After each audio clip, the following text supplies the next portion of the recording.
The Chris Johnston Show.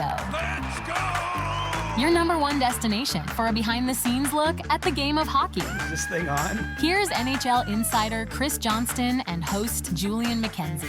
CJ, it took me a couple of hours. I finally caught my breath after one of the best hockey days I've ever experienced. One of the best hockey days in a while. This tournament has been insane. The quarterfinals gave us a really great day. 3 overtime games.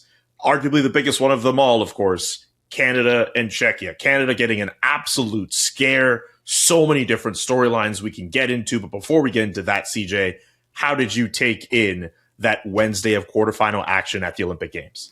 Well, I definitely worked a groove into my couch. This is where it was good to be new Papa, CJ, because me and my young son just did a lot of time in the living room. I do the early shift in the morning, and so the game started pretty early here. The first Germany-Slovakia game was around 6 o'clock our time. So I watched most of all of those games. There was a bit of a crossover with the Canada game and the Finland-Switzerland game. But yeah, I share your feelings that it was wild. It went both ways. What's kind of interesting is we didn't just get 3 overtime games. You had 3 games where one team tied the game late to send it to overtime, right? Mm-hmm. Between the Suzuki goal for Canada, you had the Heiskanen goal for Finland to get them back against Switzerland at 2-2. And then obviously the late Zibanejad goal on Sweden on the US. So, that was pretty dramatic in and of itself. I have to say we won't spend much time on it because there's nothing that can be done. But I don't love Olympic knockout games being decided by 3-on-3 overtime and then potentially a shootout. Like I'm okay with doing it for game 42 in the NHL on a Tuesday night. Fair enough. You got to end it. I get that there's sort of time constraints and reducing the number of skaters is going to do that. But it feels like a tough way for any country to go out.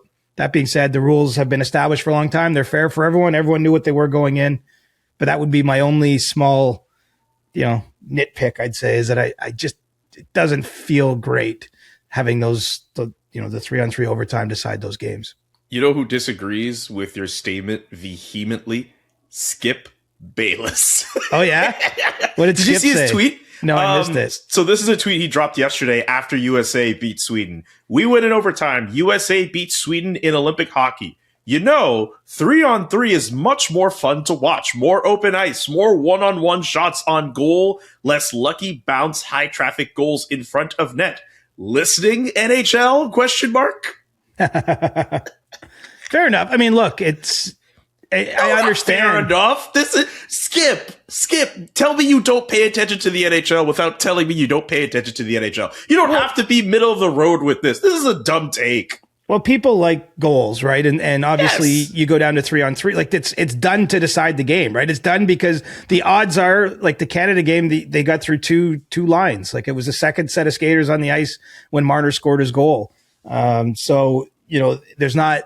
It's not going to. Those things aren't going to go 10 minutes even or 20 minutes. Like I know there's a shootout possibility at the end of the 3-on-3, but I can't imagine any team being able to play enough defense or wanting to in that circumstance to extend it out. So, yeah, I mean, Skip, I'm just glad Skip's watching. I'll just say that. I'm just glad. It's just glad that he's enjoying it because that really was an all-time day of hockey. I think both of the men's semifinals should be good. We have the women's gold medal game coming up shortly after our recording today. So, the hockey is really heating up to end this Milan Olympics, which, the finish line's in sight here. That's kind of crazy too. Absolutely. Okay, let's get to Canada and Czechia. Again, a lot of different storylines to get to in terms of the game-winning goal from Mitch Marner. In fact, there's 3 guys I'd like to get to at some point in our discussion between Marner, Nick Suzuki, and Jordan Binnington and the performances that they had. And, of course, the fact that Czechia scored that go-ahead goal with 6 players on the ice. But the fact that the game got to this point where that was as nervous as I've ever felt watching Team Canada play on the men's side with NHL players at the Olympics. The fact that Czechia pushed back in a game, obviously win or go home, but considering what it was like the first time those two teams played against each other where Czechia did not look the same way. Canada dominated them for the most part in that game. How surprised were you to see Czechia play the way that they did against Canada? I wasn't surprised, but only because their tournament was on the line, right? And, they didn't play well the day before. They had to play the qualification game to even set up the meeting with Canada. I know they had some pretty strong words about their own performance in that one. They kind of sleptwalked through it. And so I expected to see their best. The one thing about the opening game of the tournament that the teams played is it ended up, 5-0, but it was pretty close for the first 30 minutes. It was, in all fairness, you're right. Yes. And so, I imagine that the Czechs drew a little bit of comfort in that it wasn't a total blowout all game. And look, it's anything can happen in one game of hockey. And so, they played, to my eyes, the perfect sort of game if you're an underdog team in this sort of event. They got good goaltending. Dostal was pretty sharp. They scored a power play goal when they got an opportunity early in the game. And then they counterattacked pretty well. They had some rush chances, right? And that produced the goal. Now they had 6 guys on that rush when they weren't supposed to, but they did have some rush opportunities. They got Natchez the breakaway late in the game in regulation. He could have won the game at that point. I mean, they were heavily outshot. Yes, Canada spent more time in the offensive zone than the Czechs did, but the Czechs still managed to generate some pretty high leverage opportunities to score. They took advantage of a power play and they got the goaltending. I mean, they did everything you could do but win that game. And I'm sure they must be kicking themselves because that set up pretty perfectly. And frankly, they led most of the day, right? I mean, Celebrini scores early, but it's 2-1 for a stretch of period of time. Then Canada ties it on the McKinnon goal, but they go ahead 3-2 and have a chance to close things out. And then obviously still had a chance in overtime. So, that's the sort of game I expect Finland to give Canada in the semifinal on Friday. I do think they're going to, not give up a whole lot of high danger stuff defensively. I think the Finns will be, pretty patient and try to pack the box and just, keep Canada to the outside. And then they're going to look for opportunities to strike, which could be, turnovers in transition and then, any power play opportunities they get. So, I think that the challenge, it's probably a good one if you want to look at it this way from the Canadian end, that you got through a game like that.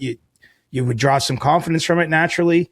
The good part is, or the not good part is, you left that game without Sidney Crosby as a player on your team. And I think I'd be very surprised if we saw him play in the semifinal on Friday.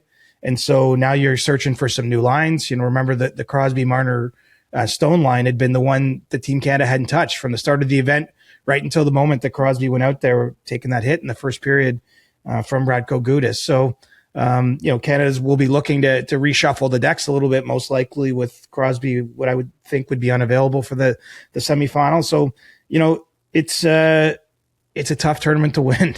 And you're happy if you're Canadian or working for Hockey Canada that you're among the Final Four, but you still got to find a way to beat 2 solid opponents to win a gold medal with very little margin for error ahead. 2-part question. When you saw Sidney Crosby on the bench, a little just turtling over, and Dom Nicoletta, the team trainer, looking over him, what was your first reaction? My first reaction, it's the last guy they'd want to lose. And I say that knowing that, Celebrini and McDavid have done more of the offensive lifting for the team, but just knowing, I think there's so much value that Crosby still brings as a player. And then the things on top of that, layered on top of that he is on the bench, that he's in the dressing room, that he's helping set the right attitude and mood for the group. It looked bad right away, right? I mean, the fact he went to skate before he got to the bench and you could see him, have some uncertainty, almost surprised that he had no power in his leg. That didn't look good. When he walked back to the dressing room and how gingerly he was walking, that didn't look good. Frankly, I suppose the only small sliver of hope here is the fact they haven't ruled him out for the tournament. Suggests to me that if they get to a gold medal game, that maybe, just maybe, there's a way he can get out there. I don't know if it's for a couple shifts or what that looks like. We're assuming at this point, that it's a knee injury. Can they brace the knee in some way that he can play and still help even at some reduced capacity? But yeah, I mean, I think quite honestly, the Canadian players rallied around his absence because he does mean so much to them. And, John Cooper talked about the message in the room being, you don't want to make this Sidney Crosby's last Olympic game where he's out injured and you guys lost the game without him. And, I suppose that there is that element too. I think he's that important to the team. He's still was an important player. He was very good in this tournament up until the point he got injured. And, what he's got left will be fascinating. I mean, if Canada, and it's still a big if, gets to a gold medal game, it seems that he's going to do anything he can to be on the ice for them. I mean, even entering the third period of that game, he said, "Go get him, boys." He was still trying to get his guys going in the dressing room in the intermission. Well, because what can he do, right? That's the way he can still contribute. And, I think in this case, he truly is the captain, right? I mean, sometimes the captain's role is a little more ceremonial. I think for hockey, anyone who's been around Canadian teams, I mean, this guy has been Canada's captain since the 2014 Olympics, right? He wore the C at the Worlds in 2015 and 2025. He wore the C at the 2016 World Cup of Hockey. He wore it at the Four Nations tournament last year. I mean, if you're a men's hockey player, male hockey player at the top level in Canada, I mean, this guy's been carrying the flag for a long time. Obviously done a whole bunch of winning. I've lost track of what the record is, but it's something around 60-5 with him in the lineup for Canada. And, him saying those words can help, I think. And obviously he still hopes to help on the ice in some way, or hopes to be on the bench. I mean, you might see a situation a little bit like you had with Victor Hedman yesterday with Sweden, who didn't end up playing a shift because he got injured in warmups and they'd already set their lineup. So he just stayed on the bench. Maybe in Crosby's case, there's a chance he can sit mostly on the bench, but play a couple shifts, get out there for a power play, whatever it might be. It's pretty clear that he doesn't have much left, if anything, but whatever he's got, he's going to give to his team, to his country, and try to do whatever he can, whether it's with words, with actions in these days, as they prepare for the semifinal game. And then, I'm sure in the back of his mind, he's still hoping to have a moment or two on the ice too. Which leads to the second part of the question I wanted to ask. How do you feel about the overall health of this team? Sidney Crosby obviously not practicing on Thursday morning. Nathan McKinnon also not participating in practice. He's had a maintenance day or two in the last couple of days. How do you feel about this team in terms of health? It's definitely not ideal. I mean, they arrived at the tournament with Brad Marchand not at 100%. You had Josh Morrissey. He's only played the one game at this tournament so far, Julian, and I would expect him to play in the semifinal, but probably it's something less than 100%, given where he's at. You mentioned McKinnon missing. This guy doesn't miss days, right? He doesn't take maintenance days. And Canada hasn't actually practiced all that much in the tournament. So the fact he's missing days on the ice, I think you can see it in his skating, not as explosive as we're used to seeing. You got Crosby down. I think there's some questions about Sam Bennett's health, and probably some things I don't even know about. But it does seem a lot of players arrived not at 100% at the tournament. Canada obviously lost as well before things even got going. Anthony Cirelli and Braden Point to injuries. No, I don't think they're alone here. I mean, this has been a difficult, grinding season for NHL players. There's been a lot of games in a compressed amount of time to get ready for this event. And, it's one more thing that the Canadian team is dealing with. That said, I still think they have the kind of team that can win. But it's going to be tough, but it's going to be tight. And, I think a lot of us on this side of the pond anyway are kind of hoping for a Canada-US final just to see, a return of what we saw at the Four Nations. Those games were so thrilling, played at such a high level, and that remains in play. And, we'll just have to see if Canada can get by Finland. I mean, certainly is not a foregone conclusion. And frankly, Slovakia has been probably the team of this tournament in terms of how well they've played right from the get-go, beat Finland in their first game 4-1. And, been full value to get to this point themselves. And also have some wind at their sails with getting to the final at the last Olympics. I know it didn't have NHL players, but Juraj Slafkovsky was part of that team, some other guys that are in their lineup. So I think we're going to have if Wednesday's quarterfinal was epic, I still think we could have a pretty legendary last weekend here as we push towards the gold medal and bronze medal games. I'm with you on that for sure. Looking forward to those games on Friday. I do want to get back to that Canada-Czechia game. I don't know if we've gotten enough on the fact that Czechia had 6 players on the ice during that go-ahead goal. They had as many as 8, and I get that some guys were changing. But there are clear photos of Czech players celebrating after that go-ahead goal where there are 6 guys in the celebration. And so many of us missed it in the moment. What did you think of some of the different photos and memes after the fact, and even some comments from the IIHF, them trying to obviously move on from that moment? It's one of those ones that there's a lot of questions for a lot of people coming out of that. And I don't say this as a Canadian because it's more like I'm just glad a goal like that didn't decide the game. Because I do think that would have really, imagine the conversation we're having on the pod today if that was the winning goal. Boy. And what the fallout would be, but I think you wonder like how did the referees miss it? How does Team Canada miss it too? Forget forget anything that happened. Like, how is their bench not picking that up in real time? It shows you how fast the game is, and it shows you that these things can happen. I mean, it's sports. But I really took note on Thursday when Connor McDavid told the reporters in Milan, like, he was upset that they missed it. Forget pointing the finger at the referees or anyone else. Like, if they themselves didn't, clock it in real time, that's a concern. And look, even if they had, I don't even know what could be done. Like, let's say that goal goes down, they score, and Canada yells at the referees. There were 6 guys on the ice. Like, I don't know if at that point, if they could have reversed the goal. I don't think you can challenge that. So maybe it wouldn't have changed anything, but at least I guess you'd feel better that, hey, we're on top of what's going on here. So there's definitely a lot of questions to go around. My only thought in real time was, I thought they did a weird job picking up the defensive read on that rush. Like, I was kind of confused. Like, why didn't they play that better? And it turns out they probably played it incorrectly, because the one guy who led the rush wasn't supposed to be on the ice. So give some credit to the back checkers there. But, Suzuki was on the ice for that play against negatively. And I thought Canada just did a weird job of defending the rush. That's got to be one of the strangest things I can ever imagine. I mean, honestly, I didn't see a lot of people talk about this, but the fact that Czechs themselves didn't seem to notice is kind of weird. Because usually when you see too many men on the ice situation, it's because one player jumps on and the corresponding player doesn't come off the ice in that moment. And usually the bench notices and they're yelling, like, come back, come back, come back, to try to get back to 5-on-5 and not get penalized. But the fact that you didn't have that kind of chaos at the Czech bench, you got 6 players in the celebration huddle afterwards. Truly one of the stranger things I've seen. I don't know who was first to discover it and broadcast it on X, on Twitter, but that's how I found out about it. And I think, frankly, that's how even players in the game, coaches in the game, referees in the game found out about it. Wow.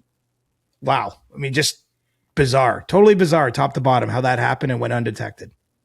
If we were in an alternate world where Canada lost that game, we would be talking about a literal international incident. Like, the conversation would be like, okay, maybe you can't do anything about that moment in real time, but can the rest of the tournament happen under protest or something like that? Like, clearly a play like that, if that would have ended up being the game-winning goal, we would try to find in the way we would talk about it, we try to be like, hey, could this be considered illegitimate? Because they clearly got that wrong.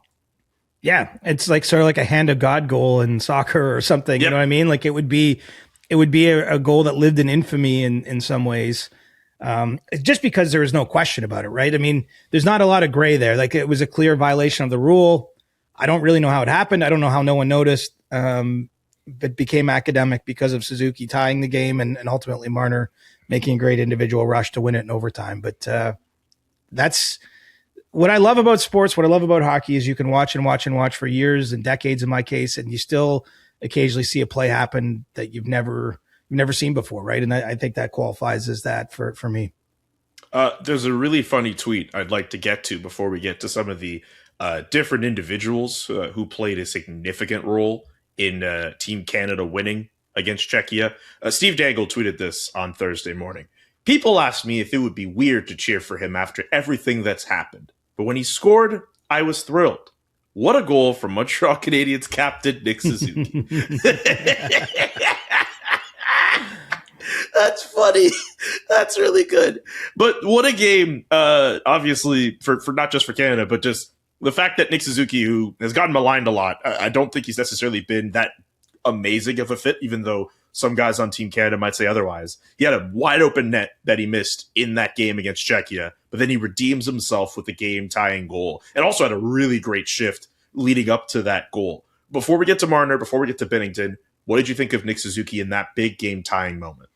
They needed somebody, right? And it felt like the somebody had to be in the non-McDavid Celebrini class, Makar, maybe even McKinnon, because in that game, I mean, Canada had a really nice run in the second period where I thought they controlled play for a chunk of time, might have been 10 minutes straight, where they were rolling over lines and creating offensive looks. But, into the third, they weren't getting a lot done when the absolute top players weren't on the ice. And so, ultimately they needed guys like Suzuki and Marner, who on this team are kind of middle of the roster players, if you want to call them that. I know they're stars in the NHL and where they play now, but you needed one of those players to have a moment. They ended up getting 2. I give Suzuki credit. I think he struggled a little bit in the shifts he's taken on the wing. It's not, customary for him. I think it feels a little strange for him to be along the wall. And he's battled through it. I mean, I'm not going to sit here and say he's been horrible or anything, but he hasn't stood out for the reasons you would hope until that moment. And you're right to highlight his shift, not just the ridiculous tip. That puck was going well wide of the net, and he draws it back through the legs of Dostal and ties the game, allows everyone in his country back home to take a deep breath that they hadn't been able to do for several minutes before after that Palat goal. But Suzuki was very smart at the end of a long shift, saw his line mates going off, dumps the puck in and goes back and wins the battle. And one thing I saw he said to the reporters is that he knew that they'd played the day before, the Czechs, and that they really wanted to be, establishing the forecheck to try to wear the defenseman down. He goes in on Hronek, tips the puck over. Jarvis gets it back to Taves. Taves, fires a shot that Suzuki tips home. But I think a lot of awareness on that shift and kind of created something from nothing, you might say, because it was a spot where his line mates were changing. He could have just dumped the puck in and went to the bench himself, but instead he extends the runway there. He's trying to set up the next shift in a favorable position and winds up scoring the goal himself. So, I think that's a huge moment because, quite frankly, we haven't seen what the lines will look like, assuming no Sidney Crosby in the semifinals. But it wouldn't surprise me if you see Suzuki potentially as a second line center now. Maybe they'll move McKinnon back there and have Tom Wilson on the wing with McDavid and Celebrini, and then Suzuki perhaps is more like a third line type of center. But either way, I think that he likely becomes a center option for John Cooper with Sidney Crosby on the outside of the team. And so the fact he scored that big goal, that he's going to be feeling some confidence from that, I think he'll be leaned on a little more heavily, at least in the semifinal game, than he has been throughout the tournament, because Canada's down an important member of the team. Nick Suzuki also mentioning, I was just picking this up from an article in The Athletic, that the idea of him just going in on that forecheck and as his guys are coming off, that's something he picked up from Martin St. Louis, his head coach with Montreal, just getting in on the forecheck, letting his guys change, buying his guys time so he can get on the ice while establishing himself in the offensive zone. So that's you're basically you're not giving up possession then, right? You're trying to maintain possession and hand the baton off to the next line that comes on and get something done, because I think it was 3.5 minutes left in the game when that puck goes in. I mean, Canada was getting very close to the spot where they would have been pulling Binnington for an extra attacker. I mean, the clock was not their friend in that moment, and just a massive goal. Because let's play all this out. Forget even the six, like the way that the Czechs goal to get ahead went in. This would have been a disaster for Team Canada. And I say that as no disrespect to Czechia, but for everything that's been poured into this tournament, the expectations that they carry, if they had a loss in the quarterfinal, which can obviously happen. I mean, Sweden came over with similarly high expectations and they don't get to play any more games in Milan. Other countries, Germany wanted to get into a semifinal. Like, I get it. Switzerland was ahead 2-0 against Finland and really had an opportunity there to guarantee themselves a chance to play for a medal. Bronze medal pick. And they lost. They were my bronze medal pick, and I was feeling pretty good about it when they were up 2-0 in the third period against Finland. But, my point is, I'm not trying to say this is a negative on any other countries, but we know the standard that Canada holds itself to, and that would have been a disaster. I mean, we would have spent 2 hours on this podcast breaking down every lineup decision, every roster choice, everything that went wrong, the 6 men on the ice. But as a result, now they get to play on, and that's the margins in international hockey. I think, frankly, this is why we love the tournament. This is why these tournaments are so cool. Is these goals? Some of them will live on for a long, long time. One of these countries that wins a gold medal, if it ends up being Finland, they'll probably remember Arturi Lekkonen's goal in overtime, right? If it's the U.S. that wins gold, the Quinn Hughes saving that game from the fire for them will be huge. And obviously, if Canada manages to win another gold medal, I think the Marner goal, the Suzuki goal, all the things that happened in that game, somehow winning without Crosby, all that goes into mythical status in the story of Canadian hockey. And so that's what made that Wednesday so magical and so spellbinding. If you're a fan, even those of us sitting back home on our couch, let alone being in the rink. Mitch Marner, the fact that he's the one who gets the goal, we know what the talk is about him in the biggest moments at the NHL level, but clearly off of his performances at the Four Nations, and now there is something different that happens when he's wearing a red maple leaf as opposed to a blue maple leaf. What were your thoughts when you saw Mitch Marner coming down the middle of the ice 1-on-3 in overtime? Well, my thoughts were probably a little bit what either David Kampf, the back checker for Czechia, or Simic, their defenseman, was thinking. Is I thought he was maybe going to dish off to Celebrini on the wing, and credit to Marner. I mean, he saw a little opening and he just went right down the middle and got off a backhander and scored a beautiful goal. I mean, he went 1-on-3, right? Was probably, I mean, I don't have to qualify it. Biggest goal of his career, biggest moment of his career. And this is for a guy who had 2 big overtime moments for Team Canada at the Four Nations last year. You know, the one thing I didn't I didn't understand all the Toronto commentary after the game. Like, I found that very odd. First of all, Marner hasn't played for the Leafs in a long time.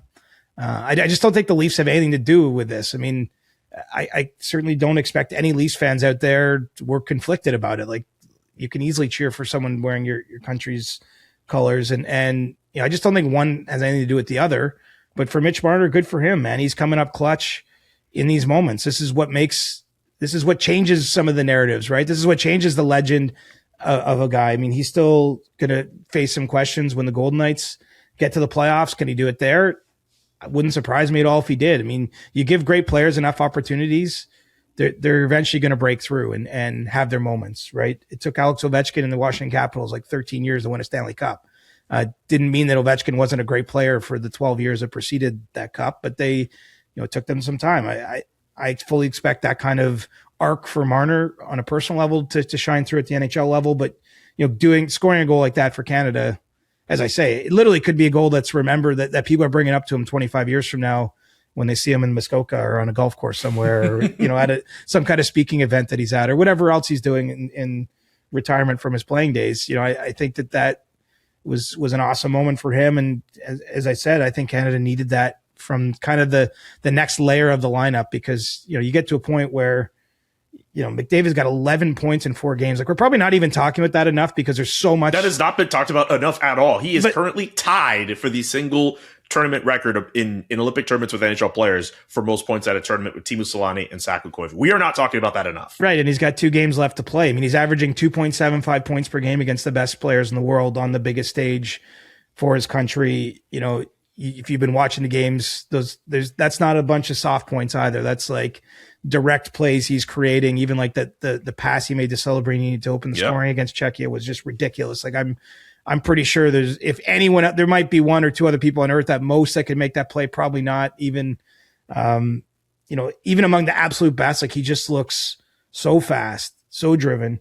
Celebrini has gotten his flowers, but, he had another 3 points in that game yesterday against Czechia. So, I just think at a certain point, though, you can't expect them to do everything offensively, that there has to be other guys making plays. I mean, the thing about Team Canada's fourth line, and I don't know, again, what it's going to look like if Crosby can't play, but the guys that are down there, you've got like Bo Horvat, who's 20 plus goals this season, right? You've got a Brad Marchand, who's 25 goals on the year. You've got Sam Bennett likely coming back in the lineup for the semifinal, coming off a Conn Smythe Trophy year where he scored so many big playoff goals for the Panthers. So, there are other guys and I get that they're not playing their normal minutes and it's a different kind of hockey than what you see in the NHL, but there are other players in this lineup that can break through and score those goals. And couldn't have been better time by Mitch Marner to make that solo rush, and cool to see a shot of his son Miles in the crowd. His parents were there, his wife Steph.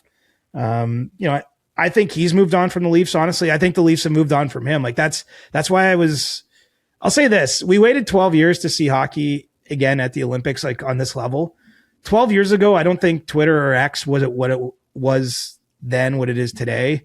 Like, I have not enjoyed watching this tournament through some of the commentary on social media. Like, I just think there've been a lot of dumb takes about players.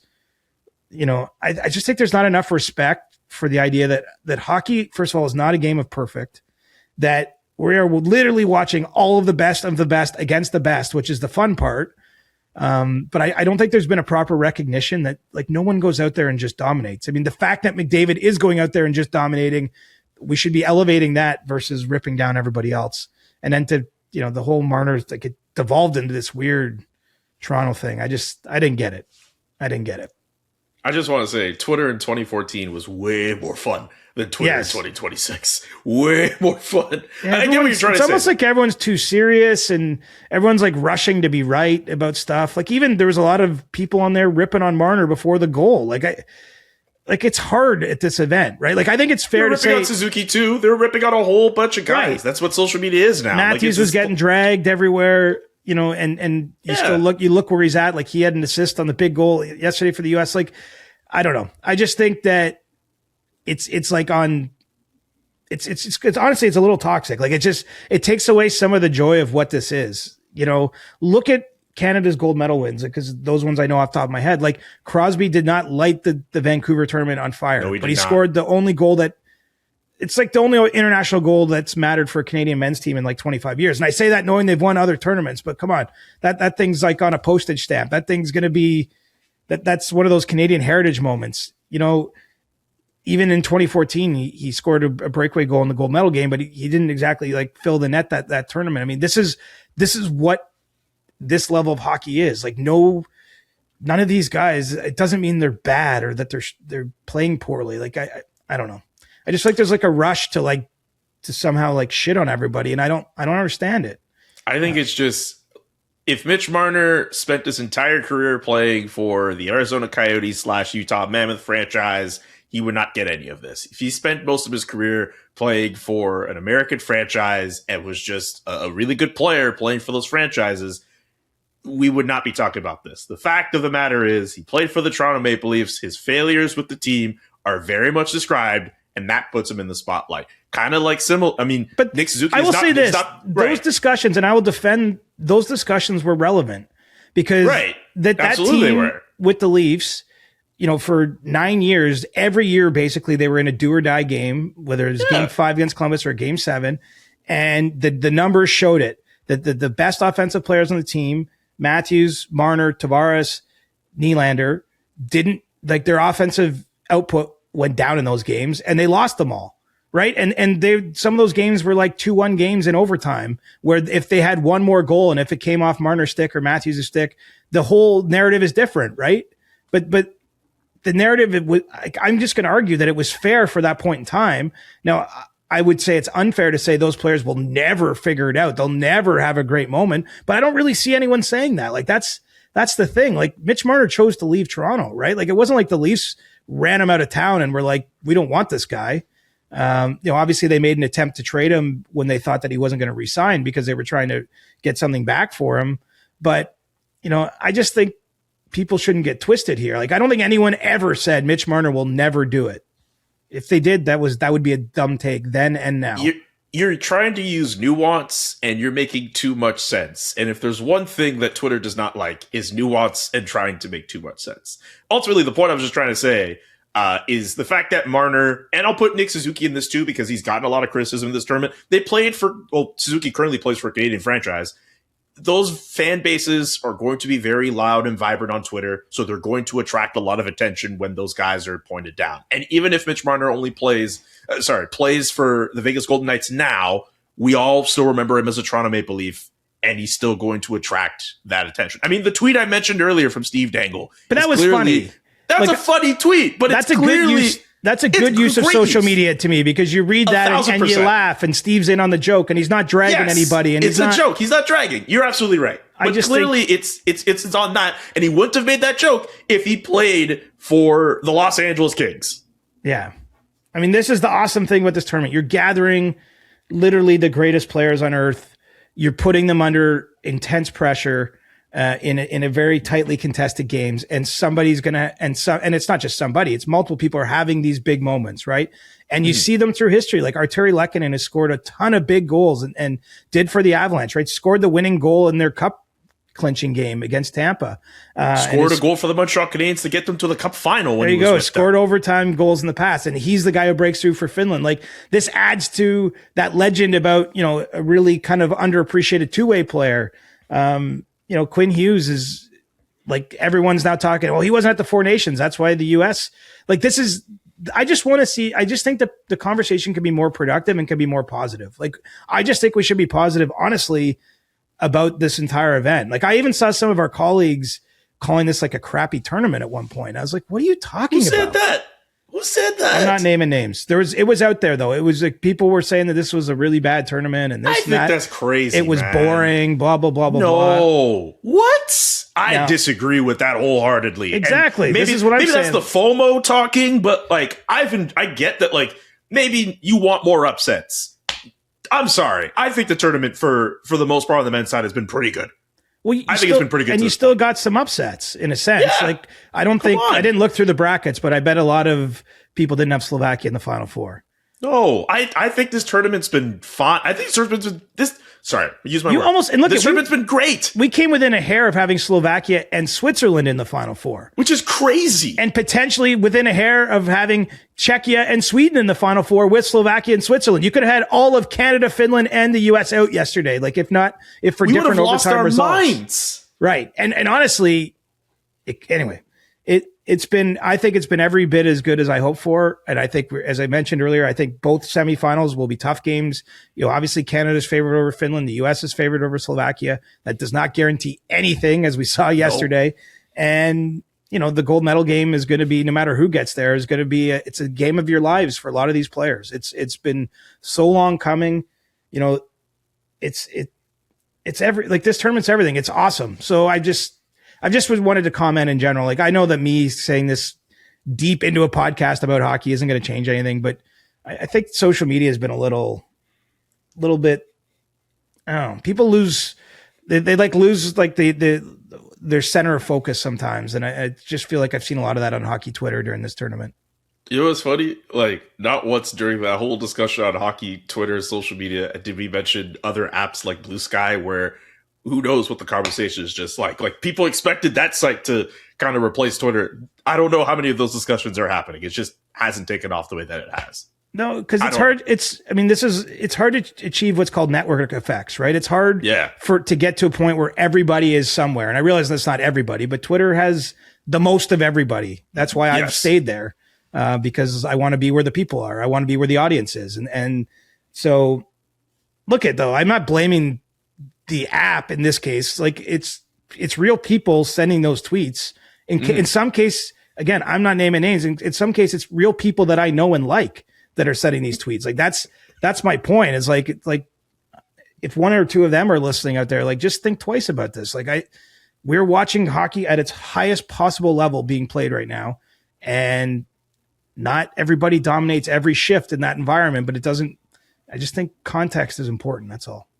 You know who I could finally get to, this third person who I want to get to, who has drawn criticism, but really stood up for his team on Wednesday. Even I have to admit, because I've definitely criticized him on this podcast before, but he deserves his props. And maybe we got to stop doubting him.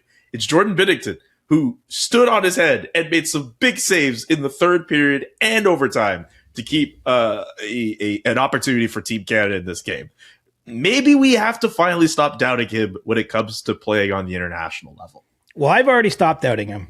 I know you have. In the sense that I just think it made sense to put him on the team, even knowing what his save percentage is, that it made sense to put him on this team, knowing that he has 8 wins in the NHL this year, that he has the lowest goal saved above expected rate among all goaltenders who qualify in the NHL this year. There's something you can't measure. There's a clutch gene that we see in some players, right? It's even like Arturi Lehkonen that I'm mentioning.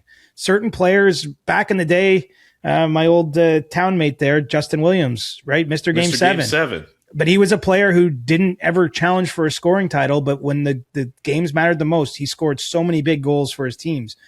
There are players that can rise to a moment, that can somehow hit even new levels at the right time. And I just think Jordan Binnington, there's enough track record here to show that that's him. You go all the way back to the Game 7 of the Cup final in 2019. I was at the rink that night at TD Garden. Boston brought the house at him in the first period.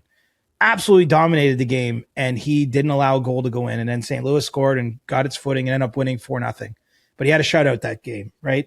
He had a shutout to start this tournament against Czechia.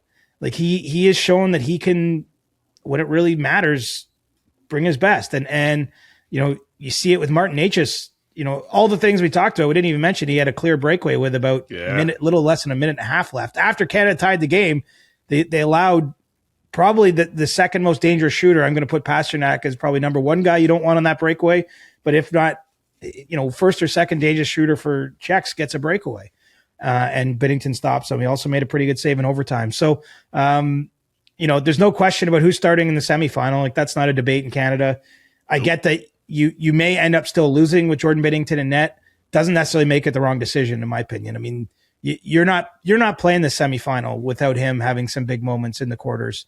You're not giving Connor McDavid a chance to score the overtime winning goal in the Four Nations if Binnington doesn't make like 4 ridiculous saves in that overtime. Obviously, the country's goaltending class has fallen, and to the point where you're having this discussion. But I don't think there's anyone, like, I really believe them when they say there's no one they'd rather have out for those moments right now. It's Logan Thompson played well in his one start at these Olympics. Darcy Kemper's won a Stanley Cup. Like, these guys are accomplished goalies, but you don't have the same confidence with them in net because you haven't seen them under the kind of pressure that Binnington's been under and how consistently he's delivered, great results for his teams. We'll see how he keeps that going on Friday. Canada versus Finland in one semifinal.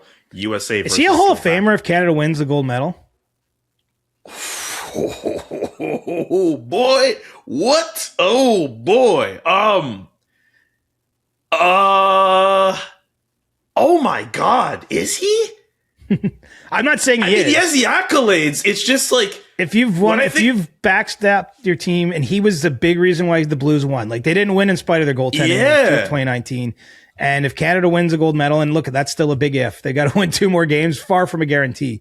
But I'm guessing he'll have a pretty big say in that if it does happen. That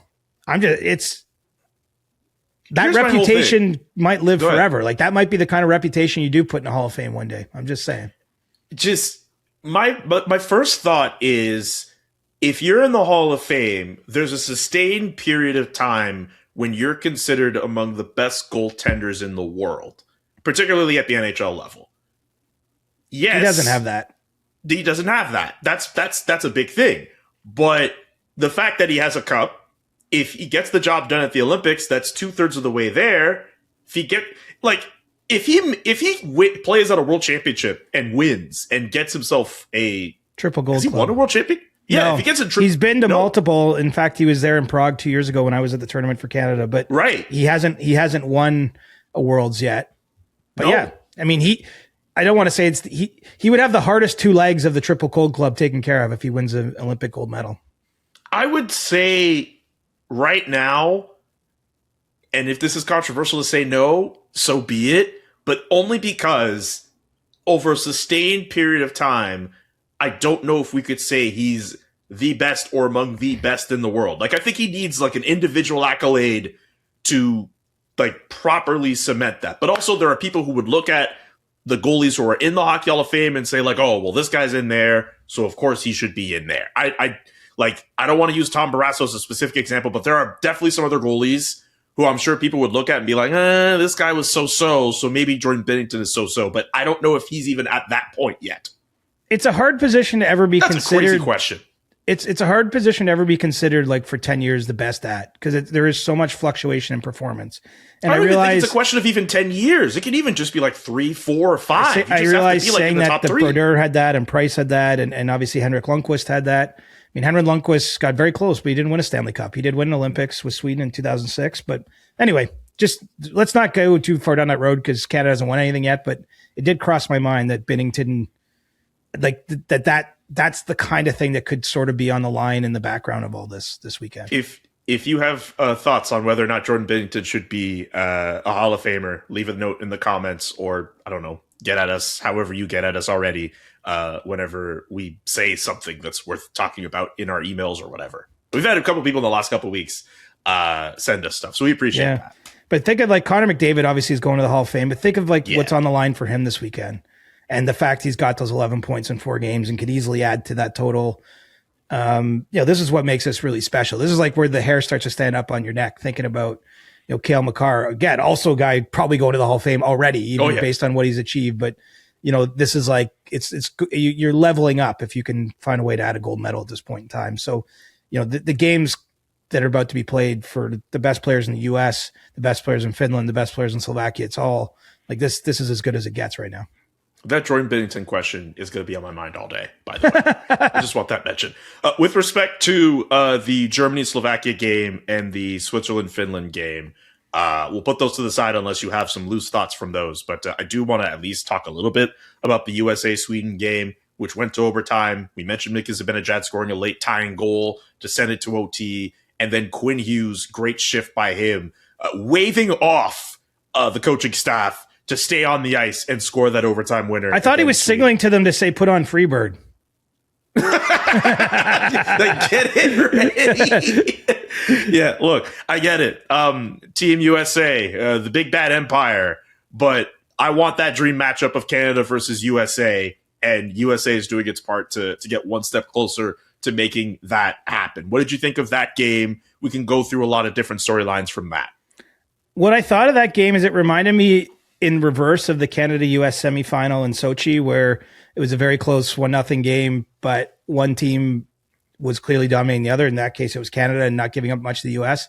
The US gave up nothing to Sweden in that game. Like, Sweden was having trouble getting anything going. I mean, it makes sense. I think that this was going to be a challenge for whoever plays the Americans. Their blue line is so mobile, such great puck handlers and puck movers. You know, they don't spend a lot of time playing defense, the US. They're transitioning up constantly. And when they do, you know, they still got Connor Hellebuyck in there. And so, you know, I thought that, man, this would be a real stunner with, you know, Sweden scoring on one of its very few chances with the goalie pulled to tie that game. You know, that's tough to overcome, even from a mental standpoint, right? Like you could find yourself kind of in control, everything's going well, and then out of the tournament in the span of 5 or 10 minutes, you know, had Sweden found one more goal after that. But give the U.S. credit. I think it was 6-0 in shots for them in overtime. So they basically kept the pedal down. Obviously, Hughes is just playing every other shift right now. I think he had 28 minutes in the game, and made that happen. And as you mentioned, waving off the bench, kind of saying like, hey, cue up the goal song. Here it comes. I love that. I'm going to use that as that's the official reason as far as I'm concerned. That's good. You should. And so, you know, the U.S. is going to take some confidence, I think, out of that, much the way that the Finns, you know, coming back 2-0 down against Switzerland, you know, they lost their opening game of the tournament. They were under a lot of fire, the coaching staff specifically.